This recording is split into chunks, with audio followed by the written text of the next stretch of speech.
Hello everyone. നമുക്കൊരു 5 കൊല്ലം മുന്നോട്ട് പോവുകയാണെങ്കിൽ പോർഷെ അവരുടെ ഫസ്റ്റ് ഇലക്ട്രിക് കാർ അനൗൺസ് ചെയ്യുന്നത് പോർഷെ ടൈക്കാൻ. അന്ന് അതിന് എൻ്റെ മനസ്സിൽ വലിയൊരു പ്രശ്നം ഉണ്ടായിരുന്നു. കാരണം പോർഷെ ലോകത്തിലെ ഏറ്റവും നല്ല എഞ്ചിനുകൾ ഉണ്ടാക്കുന്ന ഒരു കമ്പനികളിലൊന്നാണ്. അവരുടെ എഞ്ചിൻ വേണ്ടെന്ന് വെച്ചിട്ട് അവരൊരു ഇലക്ട്രിക് കാർ ഉണ്ടാക്കാൻ പോകുന്നു എന്ന് പറഞ്ഞപ്പോൾ ആ ന്യൂസ് നമുക്ക് ഭയങ്കര ഷോക്കിംഗ് ആയിരുന്നു. ഒപ്പം എക്സ്പെക്ടേഷനും കൂടുതലാണ്. കാരണം പോർഷെയാണ് ഒരു ഇലക്ട്രിക് കാർ ഉണ്ടാക്കുന്നത്.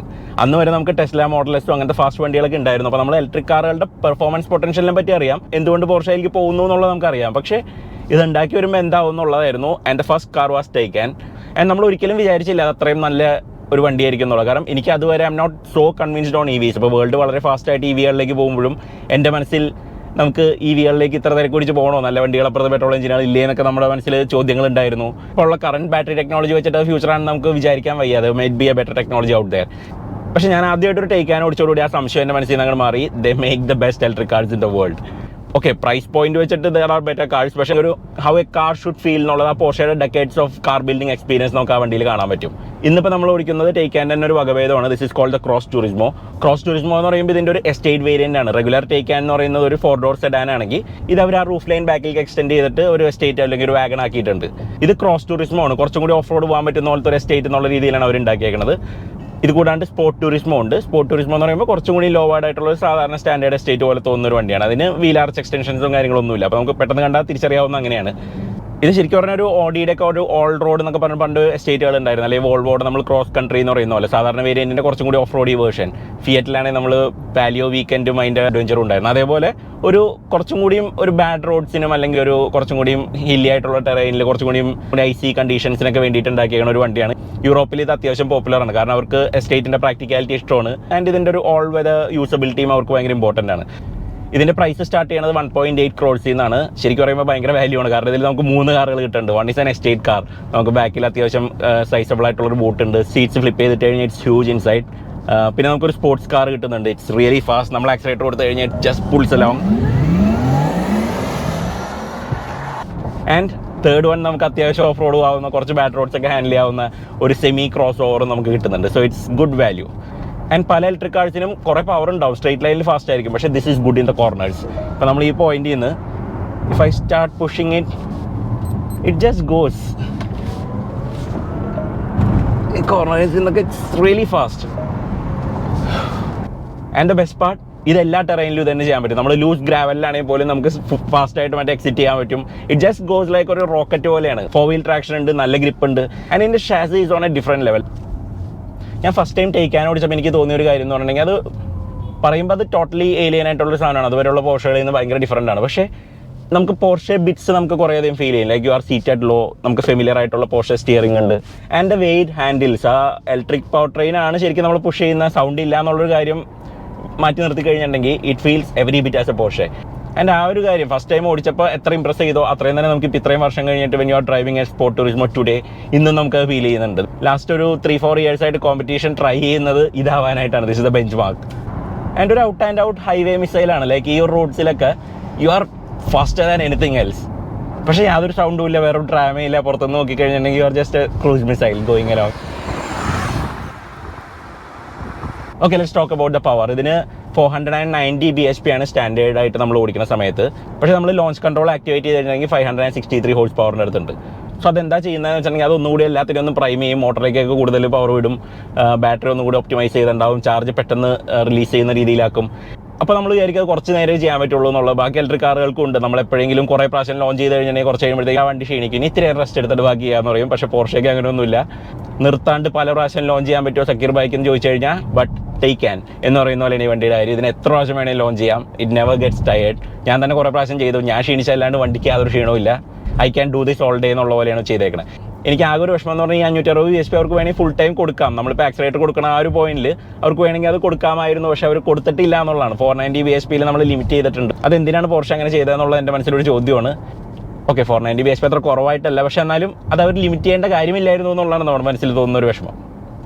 ഇതിൻ്റെ ബാറ്ററി പാക്ക് എന്ന് പറയുന്ന ഒരു 93.4 kWh ബാറ്ററി പാക്കാണ്. അതിലൊരു 83-84 kWh ഒക്കെ നമുക്ക് യൂസ് ചെയ്യാൻ പറ്റുള്ളൂ. LG Chem ആണെന്ന് തോന്നുന്നു ബാറ്ററിയുടെ സപ്ലയർ.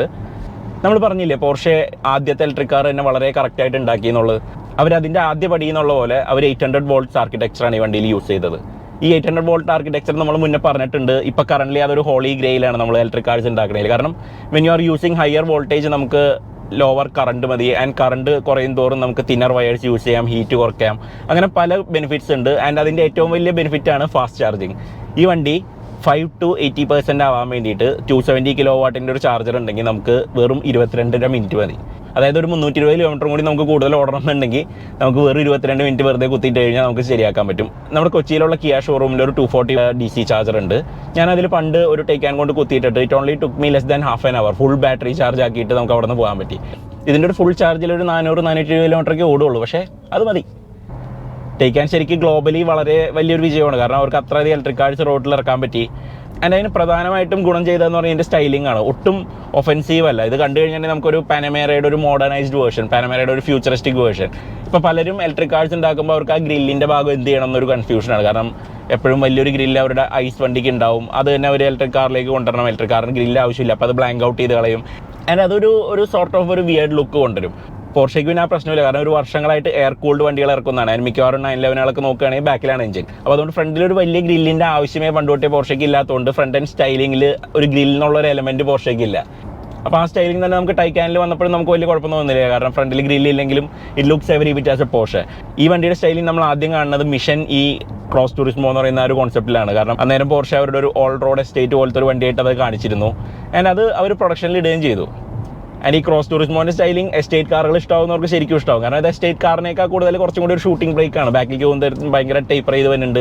റൂഫ് ലൈൻ വളരെ നേരമാണ്. അത് നമുക്ക് ബാക്കിൽ നിന്ന് കണ്ടാലും മനസ്സിലാവും. ഭയങ്കര വൈഡ് ആയിട്ടുള്ള ഹിപ്സ് വന്നിട്ടുണ്ട്. ആൻഡ് ആ ടെയിൽ ലൈറ്റ്സ് ഫുൾ വിട്ട് പോകുന്നതുകൊണ്ട് you know how wide the car is. And it's A really wide car. കാരണം ഇതിന് ഏകദേശം ഒരു റേഞ്ച് റോവറിന് അത്രയും തന്നെ വീതിയുണ്ട്. അതുപോലെ തന്നെ ലെങ്ത്തും ഉണ്ട്. ഒരു 5 മീറ്ററോളം 4.9 മീറ്റേഴ്സോളം ലെങ്ത് ഉണ്ട്. And it's A heavy car. 2.3 ടൺസിൻ്റെ അടുത്ത് ഭാരമുണ്ട്. നമ്മളെപ്പോഴും പറയാറുണ്ട് വളരെ വെയിറ്റ് ഉള്ള ഇലക്ട്രിക് കാർസിനെ സ്ട്രെയിറ്റ് ലൈനിൽ അറ്റ്ലീസ്റ്റ് ആ വെയിറ്റിനെ നമുക്ക് ഓഫ്സെറ്റ് ചെയ്യാൻ പവർ കൊണ്ട് കുറേ സാധിക്കും എന്നുള്ളത്. ബട്ട് പോർഷെ ബീങ് പോർഷെ അവരുടെ എഞ്ചിനീയറിംഗ് കൊണ്ട് അവർ ഇതിൻ്റെ വെയിറ്റ് കോർണേഴ്സിൽ ഫീൽ ചെയ്യാത്ത പോലെ ആക്കിയിട്ടുണ്ട്. How they do it is magic. പക്ഷേ അവർ ഇത്രയും വർഷം ഒരു വണ്ടിയുടെ വെയിറ്റ് മുഴുവൻ ബാക്കിൽ വെച്ച് വിറ്റ ഒരു കമ്പനി എന്നുള്ള രീതിയിൽ it comes as no surprise. Okay, ഈ ഒരു സെക്ഷനിൽ വേണമെങ്കിൽ ഞാൻ ലോഞ്ച് കൺട്രോൾ കാണിച്ചു തരാം. നമ്മളിവിടെ നിർത്തുന്നു, സ്പോർട്ട് പ്ലസ് എൻഗേജ് ചെയ്യുന്നു, foot on the brake, accelerator, and here we go.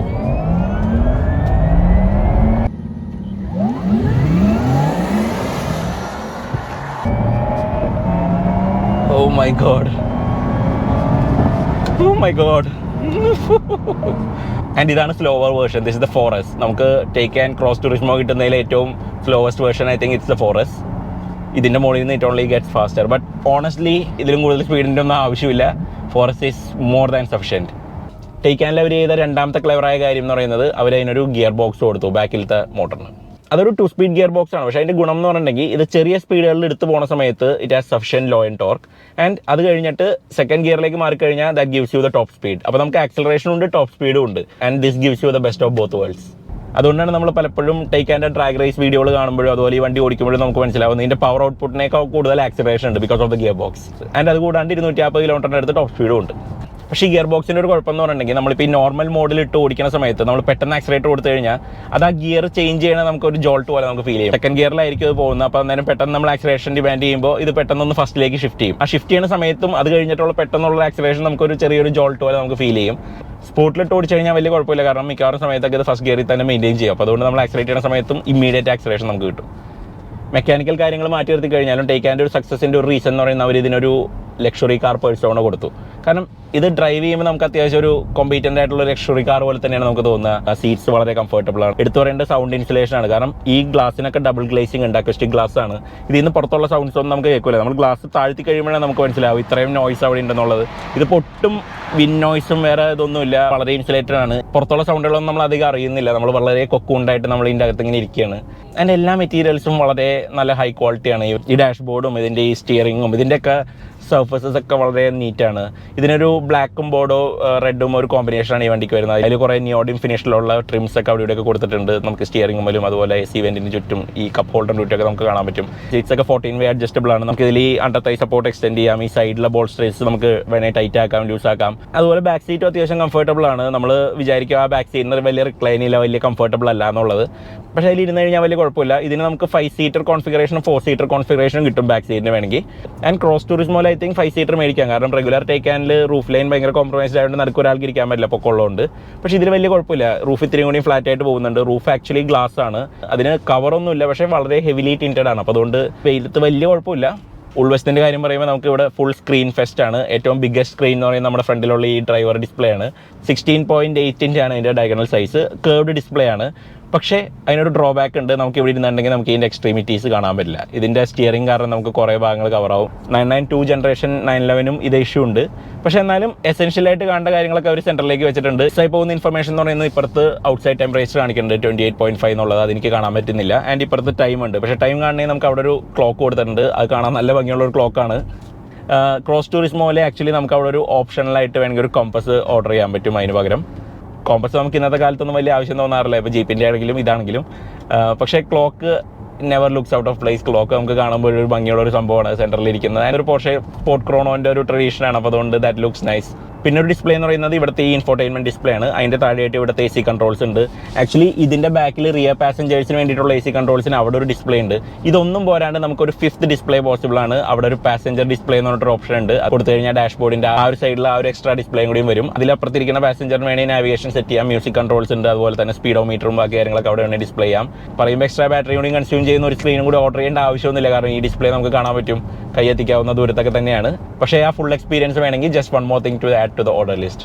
Cross Turismo ശരിക്കും പറയുമ്പോൾ എസ്റ്റേറ്റ് ആണ്. പക്ഷേ ഇതിൻ്റെ ബൂട്ട് അത്ര ഭയങ്കര വലുതൊന്നുമല്ല. 446 ലിറ്റേഴ്സ് ഉള്ളൂ. ഇപ്പോൾ നമ്മൾ സാധാരണ ടേക്കാനോ വെച്ച് നോക്കുമ്പോൾ ആകെ 10-40 ലിറ്ററേ കൂടുതലുള്ളൂ. പക്ഷേ നമ്മൾ റിയർ സീറ്റ്സ് ഫ്ലിപ്പ് ചെയ്തിട്ട് കഴിഞ്ഞിട്ടുണ്ടെങ്കിൽ നമുക്ക് 1200 ലിറ്റേഴ്സ് കിട്ടും. ആൻഡ് പലതരത്തിലെ സ്പ്ലിറ്റും ഫോൾഡും ചെയ്യുന്നതുകൊണ്ട് നമുക്ക് കുറച്ചുകൂടി പ്രാക്ടിക്കലാണ്. റൂഫ് ലൈൻ ഹൈ ആയതുകൊണ്ട് നമുക്ക് വലിയ ഒബ്ജക്ട്സ് ഒക്കെ വെക്കാൻ പറ്റും. If you do that in your Porsche.